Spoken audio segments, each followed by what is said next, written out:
Étienne Candel, chercheur au GRIPIC et enseignant au CELSA, maître de conférence. J'encadre le master médias informatisés et stratégie de communication. J'ai conclu les conférences de ce soir. J'ai vraiment conclu, c'est-à-dire que j'ai, je pense, repris quelques propos, essayé de synthétiser, et puis c'est un effet d'universitaire tout spécifique. J'ai repris les questions posées en introduction, essayé d'apporter une réponse, mais une réponse qui est plus une ouverture qu'autre chose, parce que ce soit les interventions qu'on a eues ou disons l'effet général qu'elles peuvent produire, on a bien l'impression qu'on a affaire à des manières de questionner le social plutôt que d'essayer d'y répondre tout de suite. Et que c'est peut-être cela l'apport des sciences humaines et des sciences sociales à la communication, plus généralement à la société.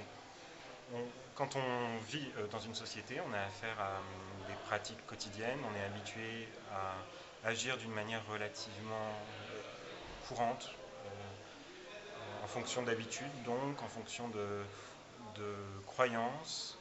Et quand on pense avec les sciences humaines et sociales, on essaie de s'arracher à ce modèle très systématique, très classique, d'aller au plus vite à ce qui nous permet d'agir. Et, et on commence à se demander, par exemple, qu'est-ce qu'un objet, qu'est-ce qu'un consommateur, qu'est-ce qu'un internaute, qu'est-ce que, au juste, le web ou le web 2.0, qu'est-ce qu'on entend par là. Et à partir du moment où on commence à poser ces questions sérieusement, c'est-à-dire qu'on prend un peu de recul par rapport aux pratiques qu'on a l'habitude d'adopter et qui nous servent de réponse toute faite, on approche les choses de façon plus fine, plus pertinente, je crois. Voilà, ça c'est sans doute l'apport des sciences humaines et sociales à la société.